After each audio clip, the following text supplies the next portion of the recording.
Hello students. Today we are starting with the first chapter of your biology syllabus, heredity and evolution. Guys, I'll be very honest, chapter थोड़ा difficult है. 11th 12th standard का भी थोड़ा थोड़ा concepts इसमें डाल दिया है. सो अपने को अगर ये चैप्टर बहुत अच्छे से समझना है, so we will have to revise 9th standard का फ्यू कंसेप्ट्स, डीएनए, आरएनए, थोड़ा थोड़ा उनका फंक्शंस, उनका structure we will have to remember. Okay, तो आपको बुक, आपको पेन जो भी लेना है लेकर बैठ जाइए so that you can note down the important points. So let us begin. Okay, so एकदम बेसिक से चालू करेंगे. अपने को मालूम है अपना पूरा bodies are made up of what? Yes, they are made up of cell.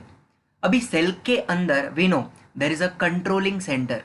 एक सबसे इंपॉर्टेंट ऑर्गेनेल होता है, that is the nucleus. Nucleus के अंदर अगर आप देखोगे ना तो आपको थ्रेड लाइक स्ट्रक्चर्स दिखेंगे, एकदम tiny tiny thread like structures, and they are called as chromosomes.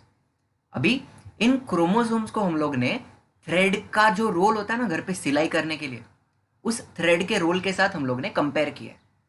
Now thread के रोल में कैसा धागा लपेटा हुआ है, वैसा क्रोमोसोम्स पे भी डीएनए लपेटा हुआ है. लाइक इमेजिन डीएनए एक थ्रेड है. उस डीएनए को हमने कंडेंस किया, कॉइल किया, लपेटा लपेटा छोटी सी जगह में पैक किया है, तब जाके बन जाएगा क्रोमोसोम. तो मेरे को बताओ, अगर इस क्रोमोसोम में से धागा खींचूं तो मुझे क्या मिलेगा? DNA. So can we say chromosomes are made up of nothing but DNA. अभी ये डीएनए करता क्या है? What is the function of DNA? I look like my parents. मेरा नाक मेरे पप्पा जैसा है. अभी उन्होंने अपना नाक निकाल के मेरे को तो दिया नहीं है, राइट? उनका डीएनए मेरे पास आया है.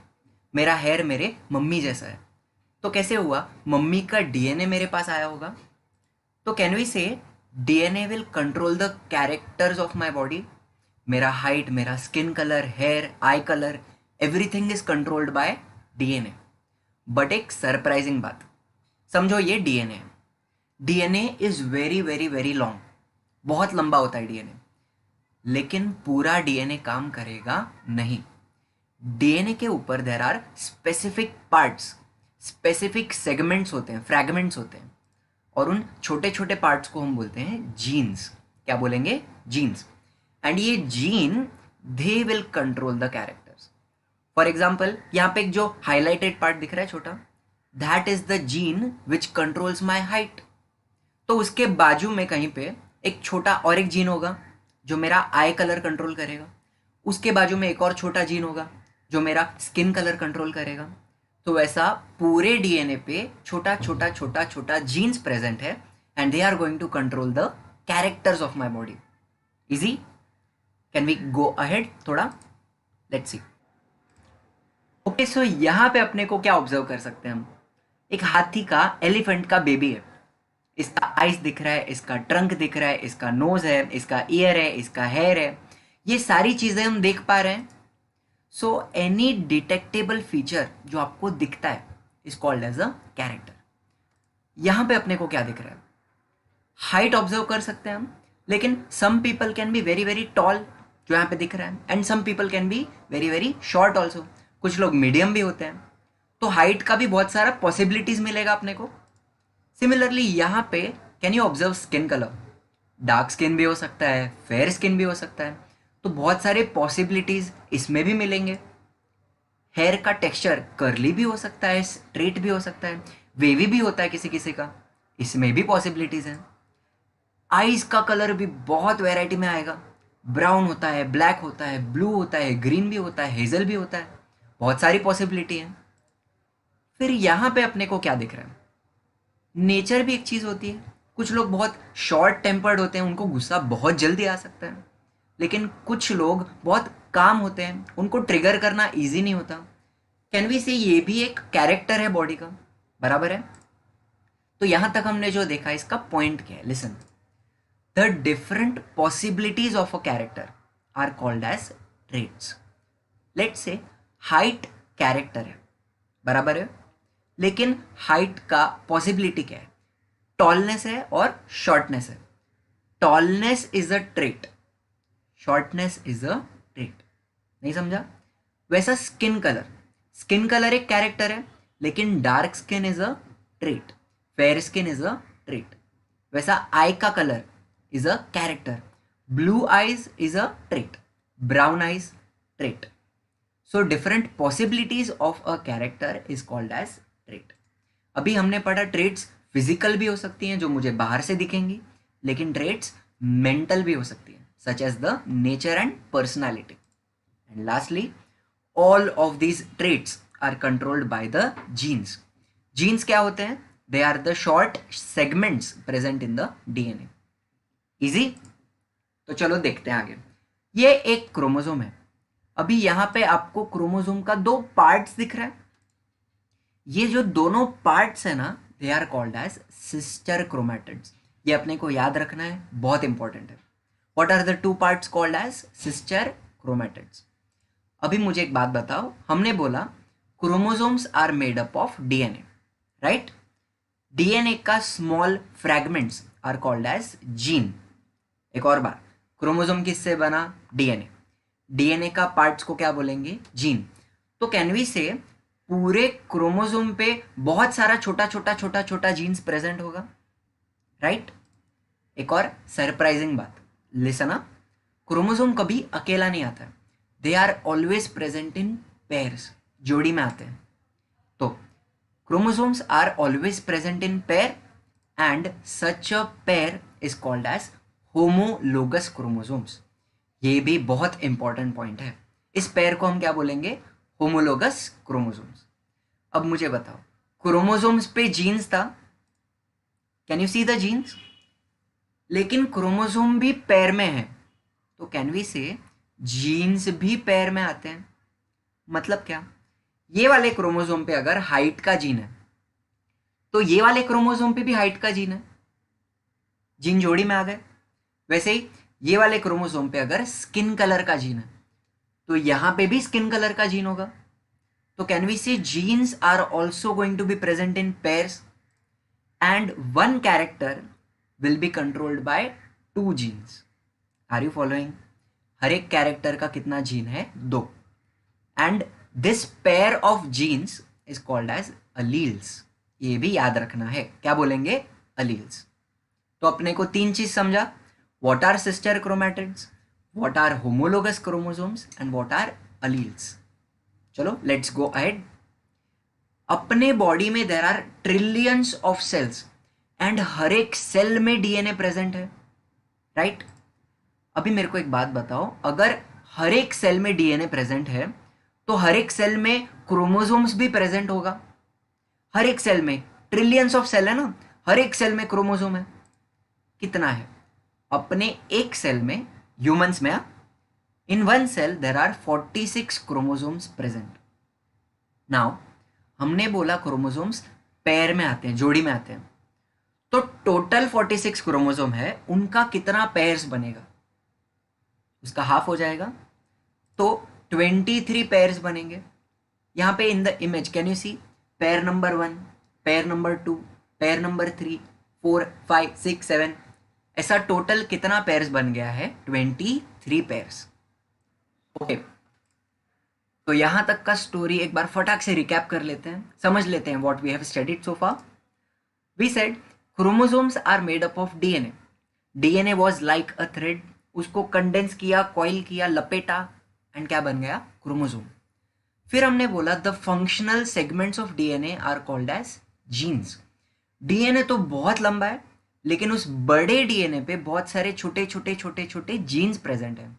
एंड ये जीन्स क्या करते हैं? ये हमारे कैरेक्टर्स को कंट्रोल करने वाले हैं, राइट?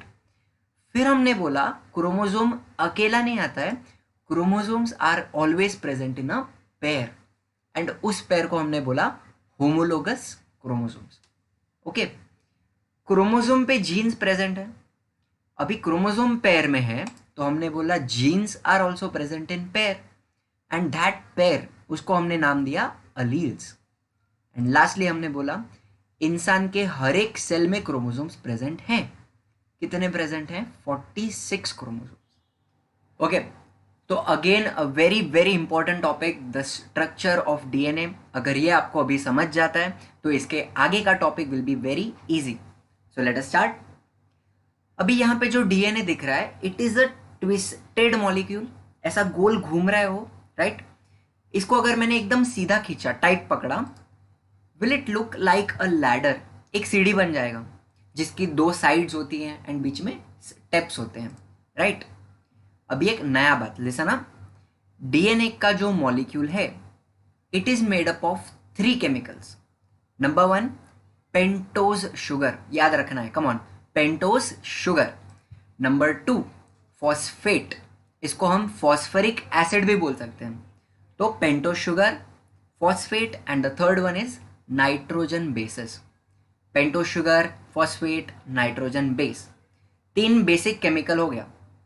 तो चलो डीएनए का स्ट्रक्चर देखते हैं। अभी ये लैडर जैसा है ना, तो इसके कितने साइड्स हैं? 2 साइड्स हैं। तो पहले हम इसका साइड्स बनाएंगे। अभी यहाँ पे कैन यू सी एक चेन बना हुआ है, sugar phosphate sugar phosphate sugar phosphate sugar phosphate, ऐसा कंटिन्यूस चेन बन गया है। ये डीएनए का एक साइड बना।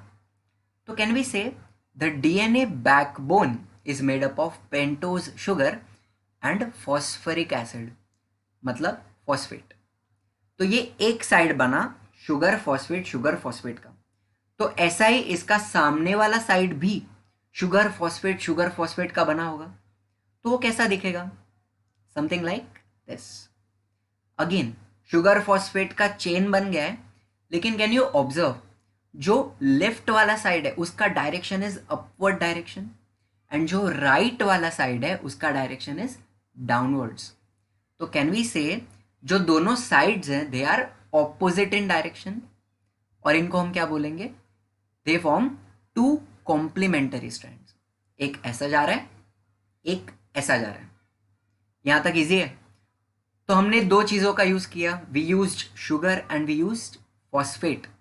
तो what is the third chemical now? Nitrogen base. So अभी देखो यहां पे on every sugar, can you observe हमने शुगर पे कुछ अटैच किया है, वो क्या है? Nitrogen base. तो हम बोलेंगे at the side of this strand every sugar is attached to a nitrogen base. लेकिन यहां पे एक ट्विस्ट है, there are 4 types of nitrogen bases. How many types? 4 types. तो देखो, एक होता है एडेनिन, फिर होता है guanine, adenine, guanine, cytosine and last में आता है thymine. One more time, adenine, guanine, cytosine, thymine. Adenine, guanine, cytosine, thymine, ये अपने को दिमाग में फिट करना है। We have to remember this. तो डीएनए का 2 स्ट्रैंड्स था, made up of sugar phosphate का chain. On every sugar there was a nitrogen base attached. There are 4 types of nitrogen bases: adenine, guanine, cytosine, thymine. So far so good. अब देखो जो adenine and guanine है, they are together called as purines. क्या बोलेंगे? Purines. इनका जो structure होता है उसमें 2 रिंग्स होती हैं, can you see here? And cytosine and thymine they are called as pyrimidines, और इनके स्ट्रक्चर में एक ही रिंग होती है। तो adenine, guanine, purines, cytosine, thymine, pyrimidines. तो यहां तक अपने को समझा है। तो अभी बनाएंगे हम लोग बीच में का स्टेप्स। अभी एक साइंटिस्ट था शारगाफ, उसने क्या बोला? Adenine will always pair with thymine. Can you see यहाँ पे एडेनिन एंड थाइमिन के बीच में ऐसा 2 लाइन बन गया है। वो लाइन क्या है? They are the hydrogen bonds. अब यहाँ पे एडेनिन एंड थाइमिन ये लोग केमिकली बॉन्ड होते हैं एक दूसरे के साथ, एंड उस बॉन्ड को हम क्या बोलते हैं? Hydrogen bonds. 2 लाइन है, that means there are 2 hydrogen bonds. So one more time, adenine will pair with thymine by 2 hydrogen bonds. तो अभी सेकेंड रूल क्या होगा? Second rule says guanine will only pair with cytosine by 3 hydrogen bonds. Guanine and cytosine के बीच में कितना line है? 3 line. So that are those are the 3 hydrogen bonds. AT 2 bonds, GC 3 bonds, ATGC ATGC ATGC, ये अपने को याद रखना।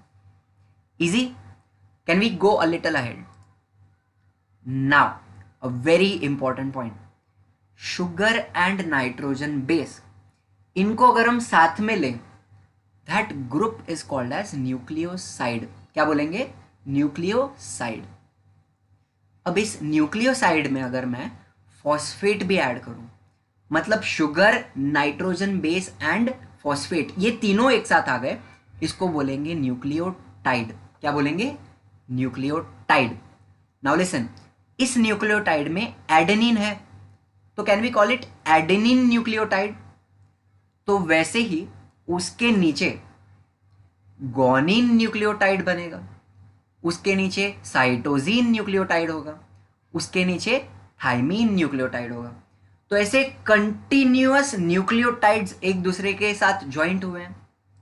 तो can we say the DNA is made up of many nucleotides and hence it is called as polynucleotide chain. Poly means many. यहां तक अगर आपको समझा है तो डीएनए का स्ट्रक्चर प्लीज गो थ्रू करिए, एंड अभी इसके आगे का topic is going to be very very important.